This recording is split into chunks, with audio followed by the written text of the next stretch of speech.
In this video, I'll help you understand options a bit better so you will make some profitable decisions in your future selling them. I'll explain to you what Theta is and how you can collect it like a rent check every single week or month from selling options profitably. Most importantly, what makes options selling profitable and how to increase your returns selling them. As always, all I ask is that you like this video, and I have a free newsletter down below where I send 3 emails a week that you can sign up for absolutely free. So I want you to think of selling options like rent. Think of Theta as rent money that you collect. Theta, you can see right here, it's a value each option has. For this NEO option, the Theta is 0.1. That means it's $10 per day because each option is 100 shares. By selling this put, you are essentially making $10 per day. If options were a house, Theta would be the rent. Think about it like this. Someone pays rent to get access to the house. Someone similarly pays rent owning an option, and that is called Theta. Imagine showing someone a house and saying to them it's a 3-bedroom, 2-bathroom in good neighborhood, and the rent is $2,000 per month. Each thing you list in that sentence is a feature of the house. You wouldn't say that the house is good or bad because bedroom or because rent, etc. It's overall the view of all things considered. Similarly, Theta, Gamma, Vega, Delta, these are just features of an option. Inherently, they are not good or bad. They just tell you about the option that you're looking at. Delta and Theta are the most important for me, but stick to the end because I'll just break down everything, like why one man's Theta is another man's Gamma. That's a joke because traders pay Theta to get access to Gamma. But what is Gamma? Well, let me explain to you in house terms. If you want to buy a big penthouse in Miami, the rent is probably pretty high, like 5 figures a month. It's because you get access to some really prime real estate, restaurants, wealthy neighborhoods, and a growing city if you pay it. It wouldn't make sense for rent to be $2,000 a month for a Miami penthouse. No one would ever rent it out. The rent is correlated with the house that you get exposure to. Better house equals more rent. In the option space, if a stock has a lot of gamma risk, aka the risk of a big move, the Theta on the option is higher as well. This is because if it were not proportionally higher, no one would ever be a seller and there would be no market, just like there would be no market for a Miami penthouse going for $2,000 because no one would rent it out to begin with. Now, here is the key. If Gamma and Theta were perfectly even and the markets were totally efficient, the expected value would be 0. You wouldn't make money being a buyer or a seller.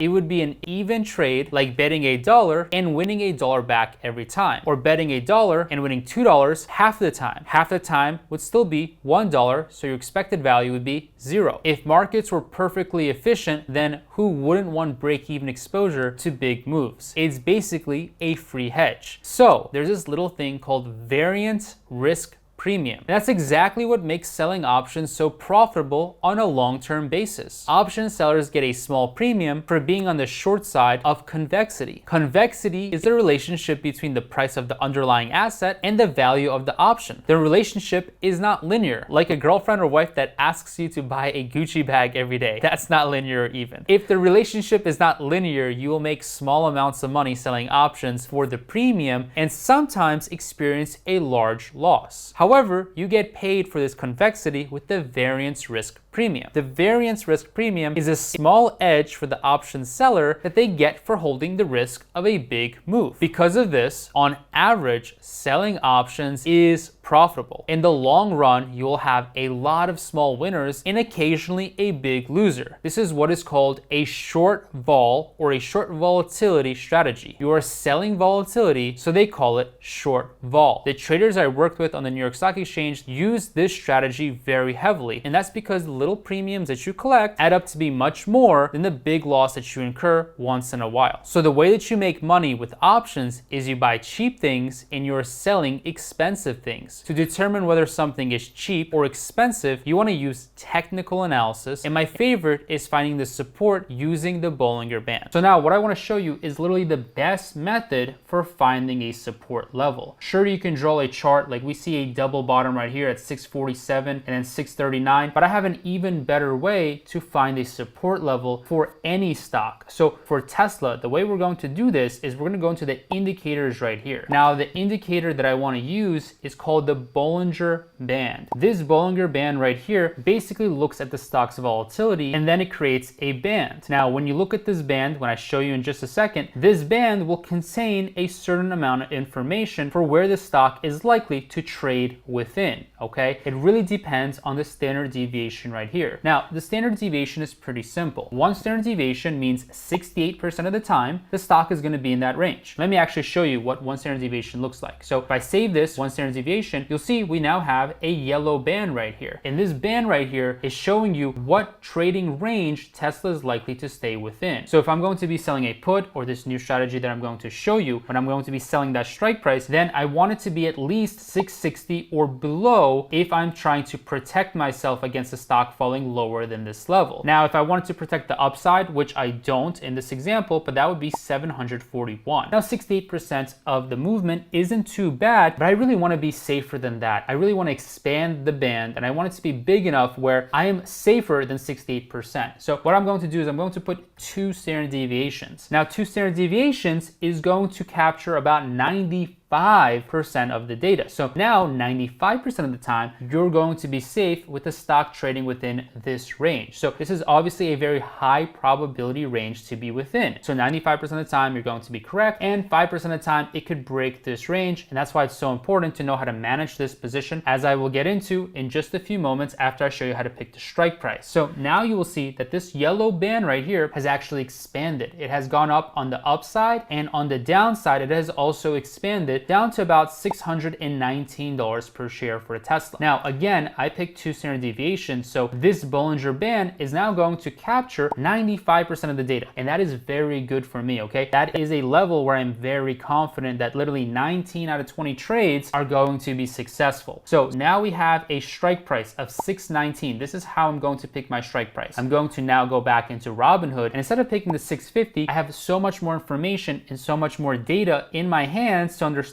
where could a potential bottom be for Tesla stock. What is a strong support level? Now, I'm going to use about a 620 strike price right now because it was about $619.66. If I go back here and check, yep, that is correct. So I'm going to use a 620 strike price. This is the level where I don't think the stock can go below. And I am 95% certain because the Bollinger Band that I used is 2 standard deviations, which is a 95% confidence interval. So when selling options, you want to use the Bollinger Band to your advantage to sell puts at the bottom of the band and calls at the top of the band. Another way to buy cheap things and sell them expensive is with a bullish flag pattern. As you can see, the bullish flag pattern is when a stock moves sideways and then breaks out against the resistance level. For example, say that you bought a call option for $100. During an uptrend, you hold this call option a few minutes or an hour and it's now $150. You don't know how high it will move. The smartest thing that you can do is set a limit sell order now if the call option hits $125. This way you will at least make $25. I check the call option again in an hour and say it's at $165 now. I would readjust my limit sell higher to say $150 now. So now I'm leaving with $50 at the worst case scenario. I would keep increasing my limit sell order higher until I actually get stopped out of the call option. At some point, the stock will retrace. It isn't easy to find a peak, but it is easy to set a limit sell order and take your profits a little bit under the current price. The biggest mistake is traders try to hold a call option into infinity. Something you need to understand as a beginner is that a call option is a depreciating asset. If it doesn't rise, it loses value. The value of an option loses value every day, and a short-term option loses value even faster. For that reason, as a beginner or even intermediate trader, I would ride a call option as it increases in value carefully, placing limit sell orders to take profit should it reverse its trend. I hope this ultimate guide to selling options properly helped you, and make sure you check out more videos right here.